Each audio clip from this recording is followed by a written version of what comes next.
जय हिंद दोस्तों, आप सभी का स्वागत है एक बार फिर से आपके अपने YouTube चैनल यूनिक ज्ञान में। आज हम BA 5th semester history paper first अर्थात इतिहास प्रथम पेपर का चैप्टर सेकंड देखेंगे, जिसमें हमें पढ़ना है भारत में राष्ट्रवाद का उदय एवं कारण। इसमें हम अच्छे से देखेंगे कि हमारे भारत देश में राष्ट्रवाद की भावना कैसे उत्पन्न हुई और क्या क्या कारण रहे कि लोगों के मन में राष्ट्र की भावना जागृत हुई। इसके पहले के चैप्टर में हमने क्या देखा था, भारत में प्रथम स्वतंत्रता संग्राम हमारा जो था उसके बारे में हमने अच्छे से पढ़ा है। अगर आपने नहीं देखा तो आप हमारे चैनल पर विजिट कीजिए, आपको प्लेलिस्ट मिल जाएगी BA 5th semester history paper first classes, जिसमें आपको वहाँ पर सिलेबस के साथ साथ चैप्टर सभी आपको सीरियल वाइज मिल जाएंगे। अगर आप चैनल पर नए हैं तो चैनल को सब्सक्राइब कर लीजिए, क्योंकि यहाँ पर पूरा सिलेबस आपका कंप्लीट कराया जाएगा। साथ ही साथ नोट्स प्राप्त करना चाहते हैं तो हमारे टेलीग्राम चैनल को ज्वाइन कीजिए, वहाँ पर सभी क्लासेस की नोट्स आपको प्राप्त करवाई जाती हैं। तो चलिए देखते हैं हमारा भारत में राष्ट्रवाद का उदय कैसे हुआ। और सबसे पहले हमारा जानना यह आवश्यक है कि भारतीय राष्ट्रीय जागृति का अर्थ क्या है और उसके उद्भव के विविध कारण क्या हैं। राष्ट्रीय जागरण का केंद्रीय शब्द राष्ट्र है। राष्ट्रीय जागरण का केंद्रीय शब्द क्या है? जैसे कि राष्ट्र की भावना जब लोगों के मन में जगी तो वही राष्ट्रीय जागरण कहलाया। प्रोफेसर गार्नर के शब्दों में अगर हम बात करें तो सांस्कृतिक समानता का एक सामाजिक समूह है जो मानसिक जीवन और अभिव्यक्ति की एकता के विषय में पूर्ण एवं दृढ़ निश्चयी हो, राष्ट्रीय जागृति कहलाती है। राष्ट्रीय जागृति का अर्थ राष्ट्रीयता की भावना के जागरण से, अर्थात राष्ट्रीय जागृति क्या होती है? जब वहाँ के लोगों में, जनता के मन में एक प्रकार से अपने देश के लिए एक भावना जागृत होगी, राष्ट्रीयता की भावना जागृत होगी, उसके मन में भावना आएगी, तब वही क्या होगा? राष्ट्रीय जागृति होगी। जब किसी देश के नागरिकों के बीच एक राष्ट्र के अस्तित्व की चेतना आ जाती है तथा जब वे राष्ट्र की राजनीतिक एकता और स्वतंत्रता के विषय में चैतन्य हो जाते हैं, तब हम उन्हें राष्ट्रीय जागृति की स्थिति में पाते हैं। जब जाति, भाषा, धर्म, भूगोल, इतिहास, सरकार या आकांक्षाओं के बंधनों से संगठित जनता भावात्मक एकता अनुभव करती है, तब राष्ट्रीय भावना का जन्म होता है। जब वहाँ के लोग जाति, भाषा, इन सभी चीज़ों में विविधता को न मानते हुए अपने आप को एक राष्ट्र का संगठन मानने लगते हैं, तो वही क्या होता है? एक प्रकार से राष्ट्रीय जागृति की भावना होती है। जब राष्ट्रीय भावना से प्रेरित होकर जनता राजनीतिक एकता एवं स्वतंत्रता के लिए संघर्ष करने लगती है, तब राष्ट्रीय जागृति की स्थिति होती है। अंग्रेजी शासन ने अनेक कारणों से उस भावना को संगठित होने का अवसर प्राप्त हुआ, जिसके कारण भारत में राजनीतिक आंदोलन का सूत्रपात हुआ।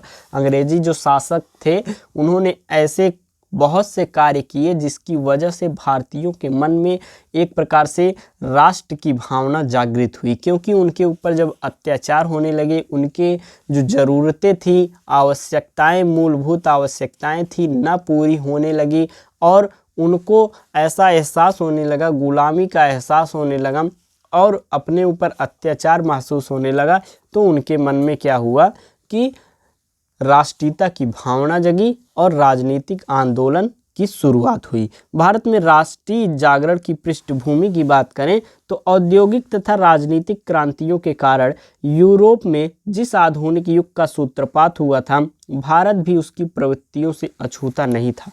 ब्रिटिश शासन की स्थापना से राजनीतिक एकता, व्यावसायिक राष्ट्रीय उन्नति, अंग्रेजी भाषा से आधुनिक ज्ञान विज्ञान के स्रोत की जानकारी, राजनीतिक विचार तथा संपर्क भाषा और विदेशी शासन के विरुद्ध भावना में एकता की लहर व्याप्त हो गई थी।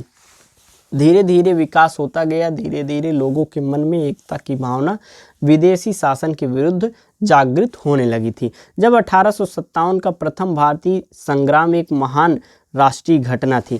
हमने आपको 1857 की क्रांति को बहुत ही अच्छे तरीके से पढ़ाया है चैप्टर फर्स्ट में, उसके कारण भी बताए हैं, अलग अलग जगहों से किसने नेतृत्व किया था और किसने उस दबाव को दबाने का, उस संग्राम को दबाने का, उस क्रांति का दबाने का, कौन से अंग्रेजी शासक ने कहाँ पर इस आंदोलन को दबाया था, इन सभी बातों को हमने आपको बताया हुआ है चैप्टर फर्स्ट में। अगर आपने नहीं देखा तो आप जाकर देख लीजिए, आपको लिंक डिस्क्रिप्शन बॉक्स में प्लेलिस्ट की मिल जाएगी।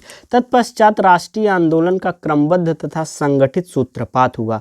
इस राष्ट्रीय जागरण के परिणाम स्वरूप 1885 ईस्वी में कांग्रेस की स्थापना हुई और जिसने कालांतर में राष्ट्रीय आंदोलन के नेतृत्व की भूमिका निभाई थी। 1857 की जो क्रांति थी, एक प्रकार से उसमें राष्ट्र की भावना नहीं थी, नहीं तो हमारा देश उसी समय आज़ाद हो गया होता।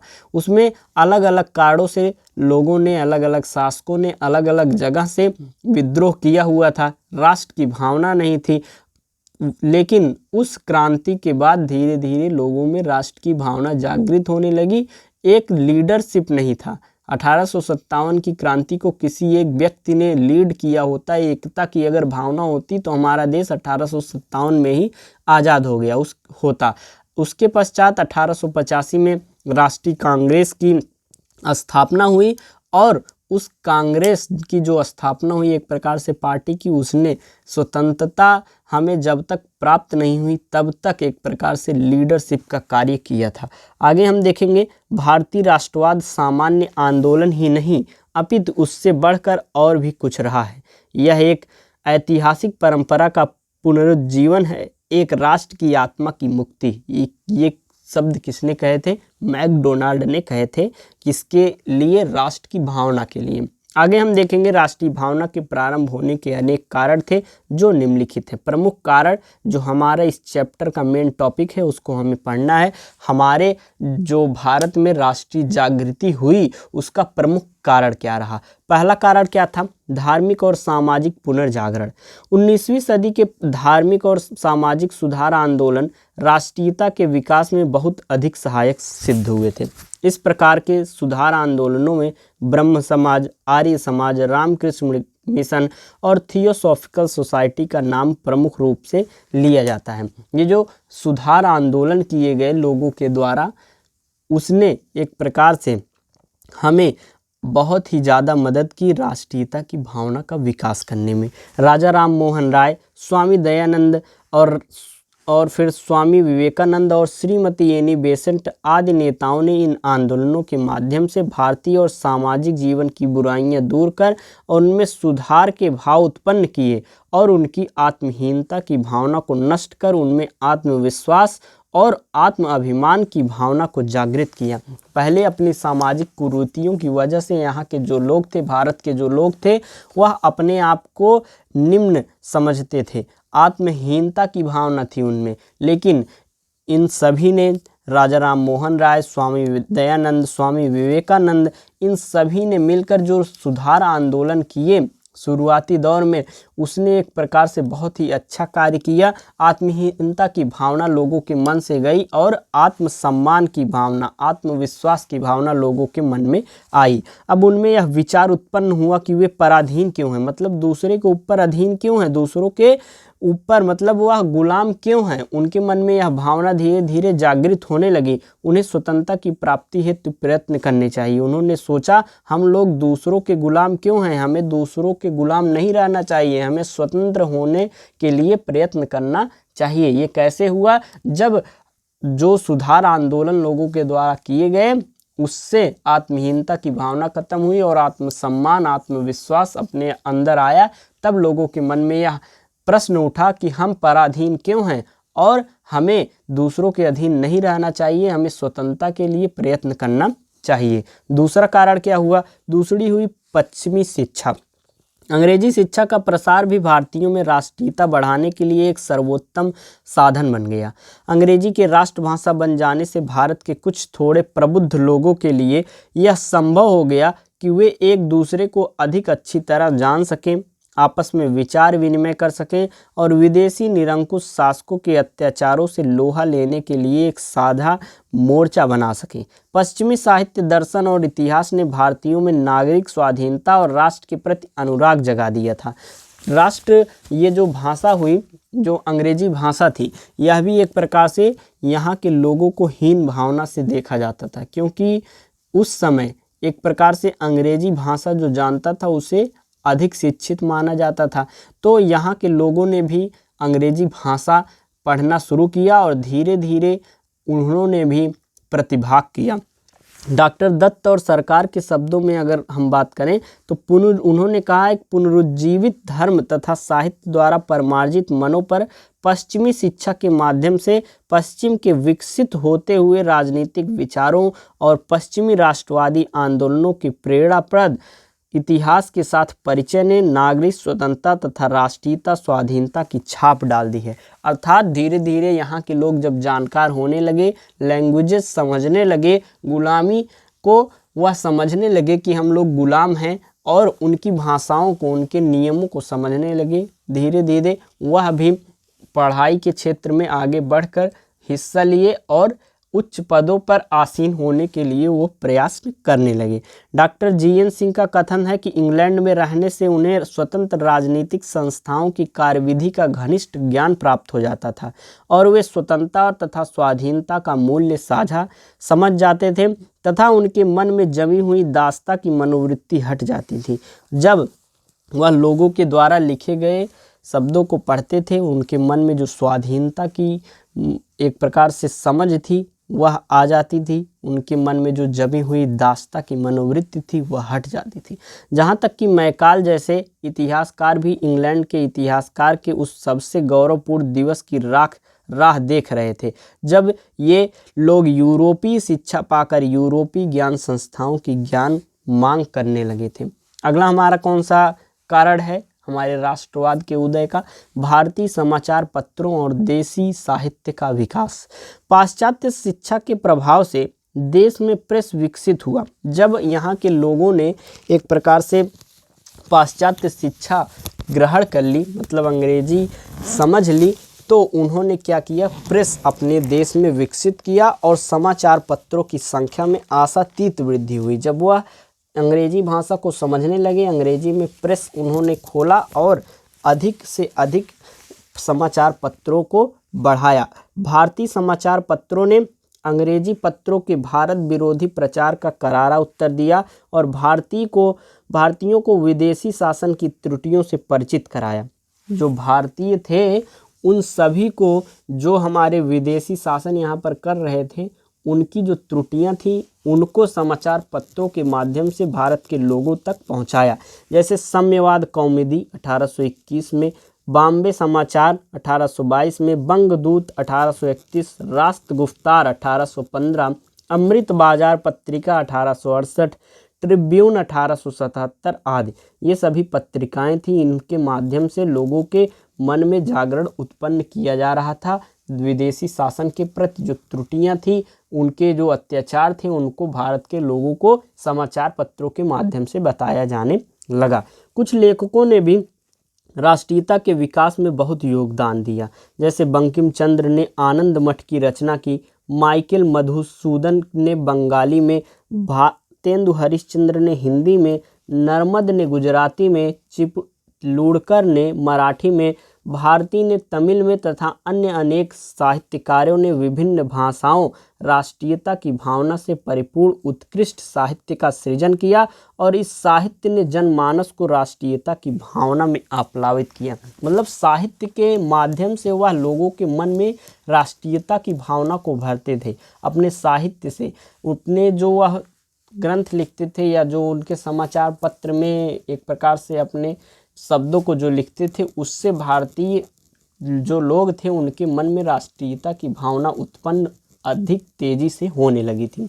चौथा क्या कारण था? आर्थिक असंतोष।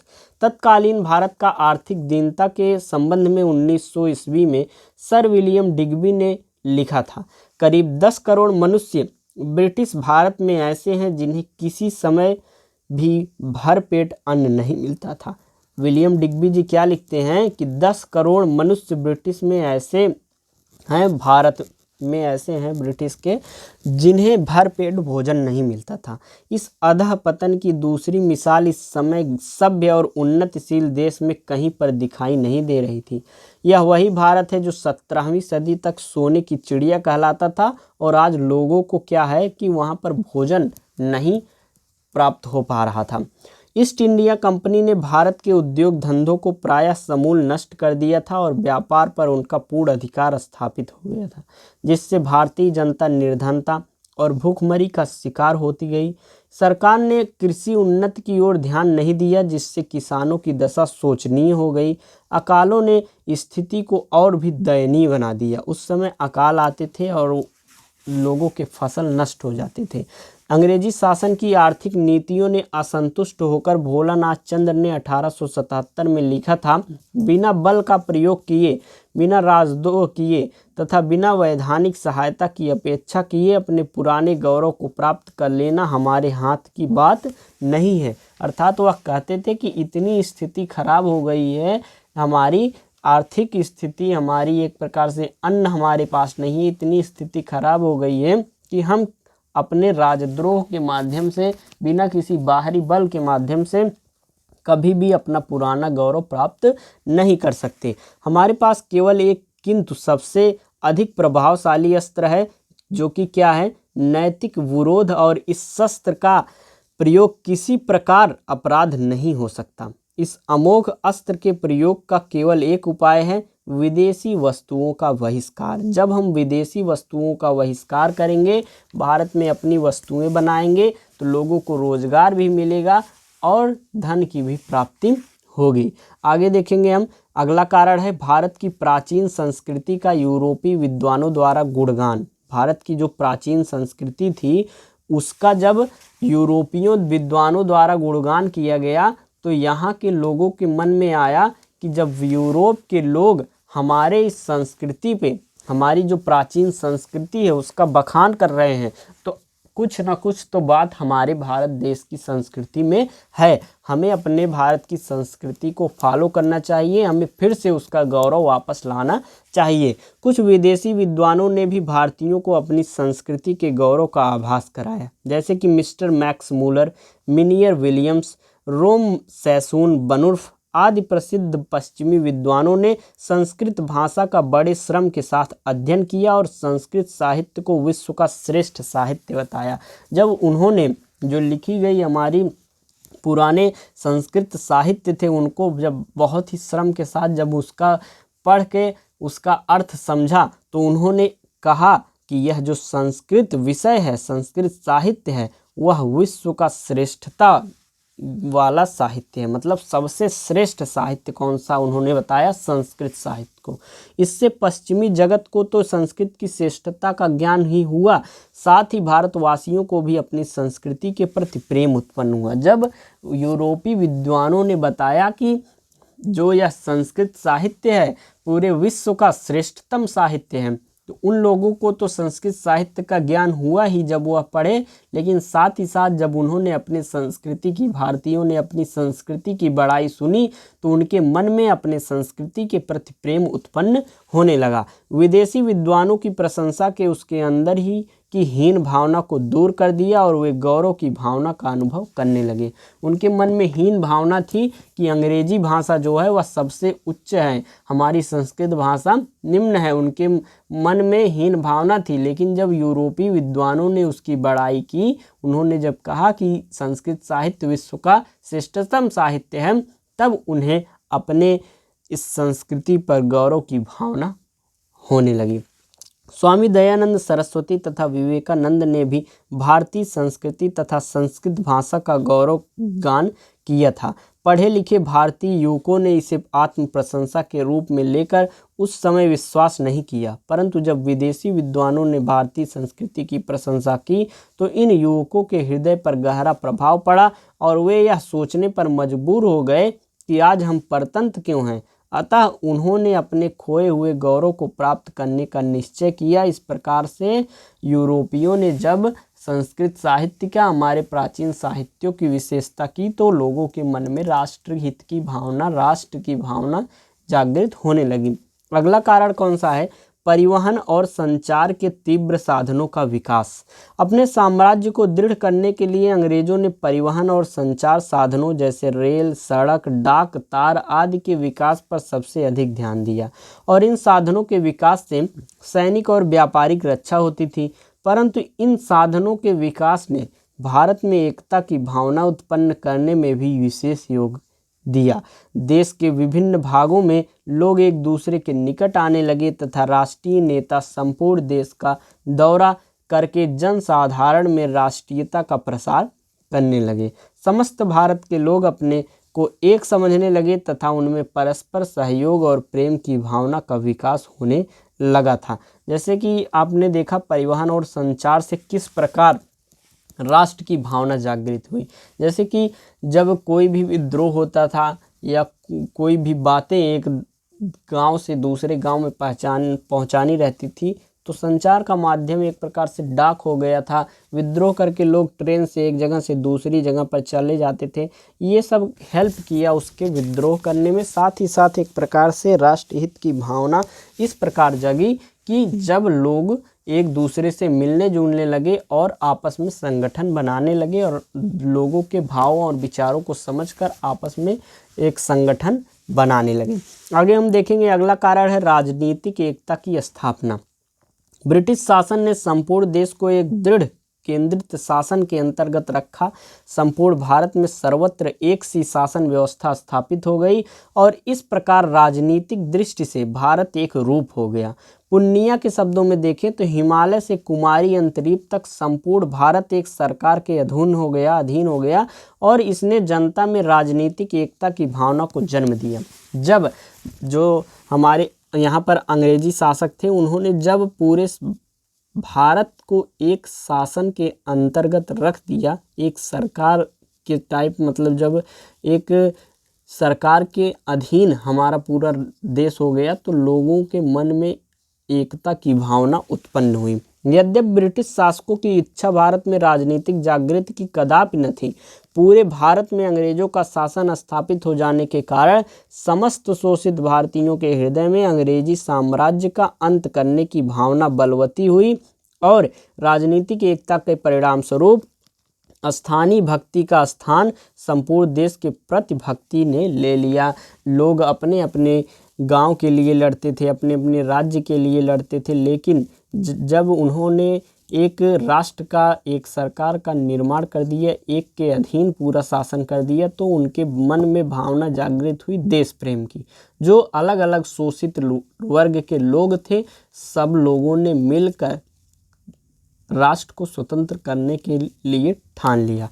पंडित जवाहरलाल नेहरू के शब्दों में ब्रिटिश शासन द्वारा स्थापित भारत की राजनीतिक एकता सामान्य अधीनता है कि एकता थी, लेकिन उसने सामान्य राष्ट्रीय एकता को जन्म दिया था। अगला हमारा है जातीय विरोध।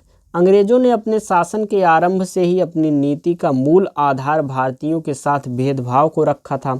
यह जातीय भेदभाव विद्रोह के बाद के दिनों में अपनी चरम सीमा में पहुंच गया था। इस प्रकार जातीय विरोध की आग शासकों और शासितों के मन में दहकती रही। दमनकारी कानूनों और राष्ट्रीयता विरोधी कार्रवाइयों ने इस पारस्परिक शत्रुता को और भी बढ़ा दिया और राष्ट्रीय आंदोलन को तीव्र कर दिया। गैरेट ने लिखा है कि यूरोपियन की जाति विभेद नीति 3 सिद्धांतों पर आधारित थी। पहली कौन सी थी? एक यूरोपियन का जीवन अनेक भारतीयों के जीवन के बराबर होता है। मतलब एक यूरोपियन नहीं मरे बल्कि 10 भारतीय मर जाएं चलेगा।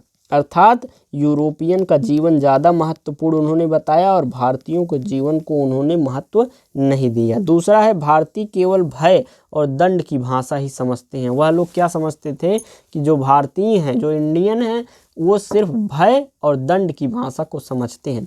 अगला है यूरोपियन भारत में लोकहित के दृष्टिकोणों से ही नहीं बल्कि निजी स्वार्थ के कारण आए थे। अर्थात वह कभी भी हम लोगों का, मतलब भारतीय लोगों का हित नहीं चाहते थे, वह अपने हित के लिए भारत आए हुए थे। अगला है भारतीयों को उच्च पदों से अलग रखने की नीति। भारतीयों को उच्च पदों से विशेष रूप से भारतीय नागरिक सेवा से अलग रखने का प्रयास किया गया था। इस समय जो हमारा यूपीएससी है वो ही उस समय भारतीय नागरिक सेवा के रूप में था, अर्थात उच्च पद जो थे वह इसके अंतर्गत आते थे। इस सेवा में प्रवेश की आयु 21 वर्ष थी, जिसे घटाकर उन्होंने 19 वर्ष कर दिया, जिससे यहाँ के लोग ज़्यादा वहाँ तक न पहुँच सकें, एजुकेशन क्वालिफाई न कर सकें। परीक्षा केवल इंग्लैंड में होती थी और परीक्षा का माध्यम अंग्रेजी भाषा ही थी। यह व्यवस्था इसलिए थी कि भारतीय उच्च पद न प्राप्त कर सके।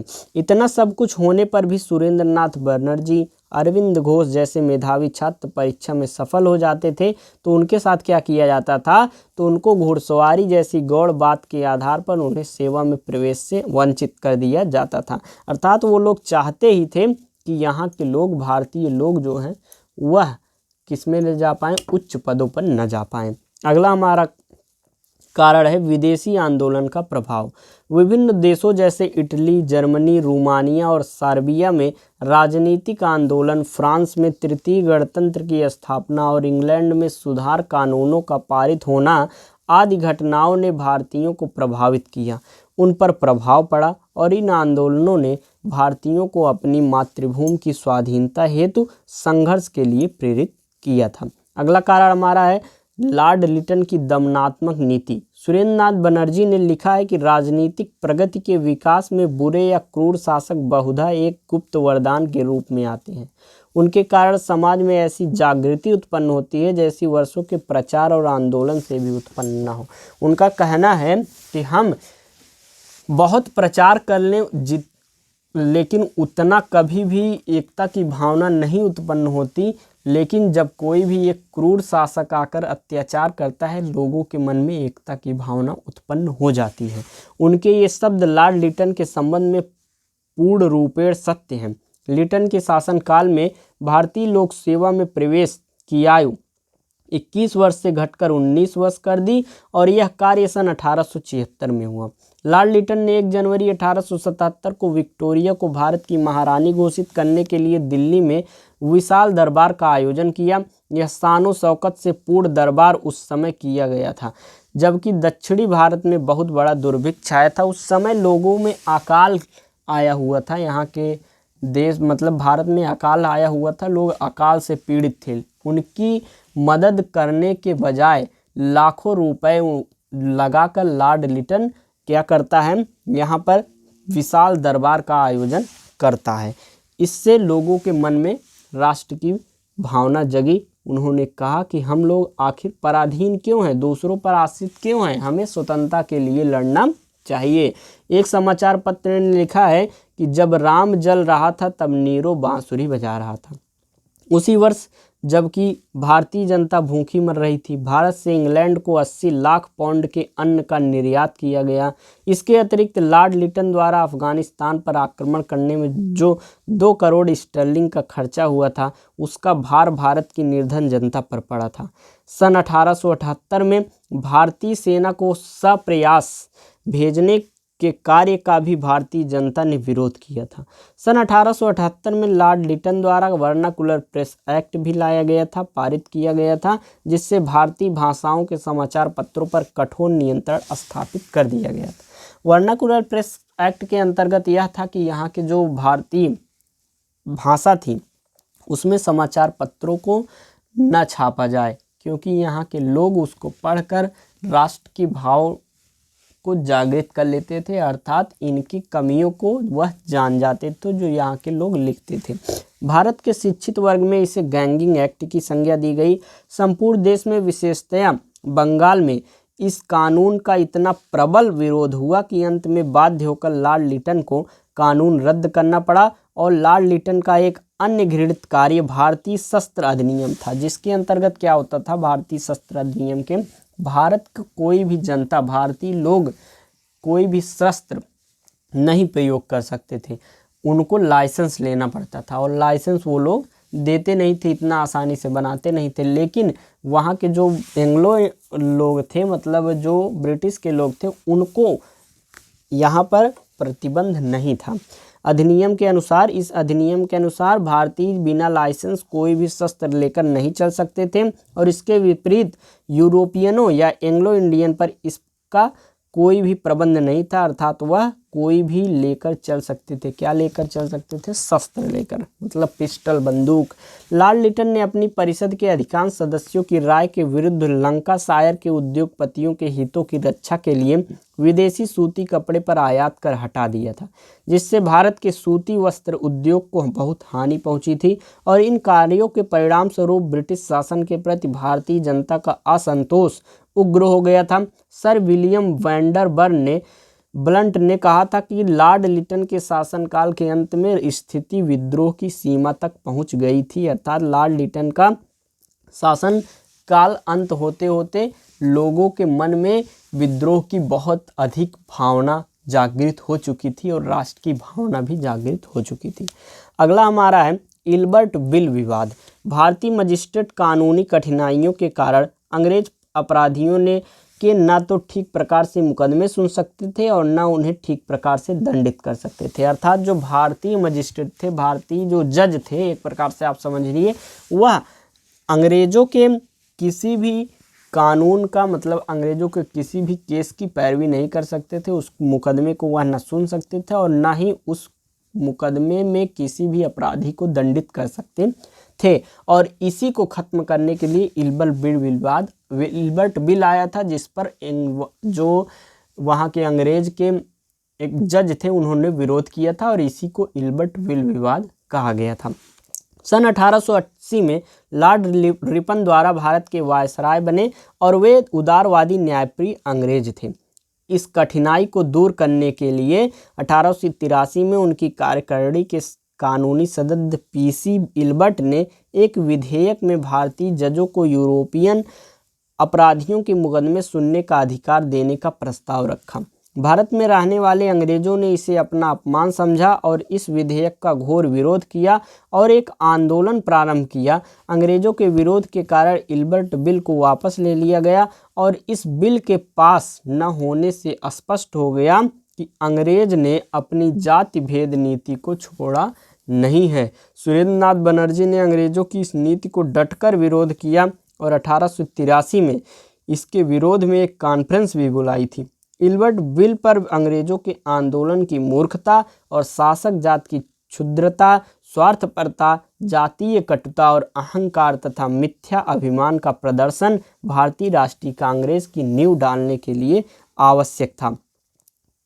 इल्बर्ट बिल विवाद में क्या क्या था? इल्बर्ट बिल विवाद ने भारतीयों की आंखें खोल दी थी। AC मजूमदार लिखते हैं कि इस आंदोलन ने भारतीयों को यह भी अनुभव करा दिया कि राजनीतिक प्रगति वांछनीय है। यह केवल एक राष्ट्रीय सभा द्वारा ही संभव है और इस सभा का प्रबंध विभिन्न प्रांतों की स्वतंत्र राजनीति से न होकर देश की एक व्यापक राजनीति से होनी चाहिए। अगला क्या था? इल्बर्ट बिल से हमें और क्या पता चला कि विश्व के अन्य राष्ट्रीय आंदोलनों की भांति भारतीय राष्ट्रीय आंदोलन के उद्भव के पीछे भी अनेक कारणों का योगदान रहा, जैसे कि सामाजिक, आर्थिक, धार्मिक, राजनीतिक, शैक्षिक तथा अन्य अनेक कारण की पृष्ठभूमि से राष्ट्रीय आंदोलन का जन्म और विकास हुआ। इस प्रकार से आपका यह चैप्टर समाप्त होता है, जिसमें हमने भारत में राष्ट्रवाद का उदय और कारण आपको बहुत ही अच्छे तरीके से एक्सप्लेन करके बताया। अगर एक बार आप वीडियो देख लेते हैं, टेलीग्राम पर आपको नोट्स मिल जाएगा, रिवीजन कर लेते हैं बहुत ही अच्छे तरीके से, यहीं आपको याद हो जाएगा। वीडियो देखिए, दोस्तों के पास शेयर करिए, कमेंट करके कोई भी क्वेश्चन हो आप पूछ सकते हैं, लाइक करिए। धन्यवाद, मिलते हैं अगले वीडियो में।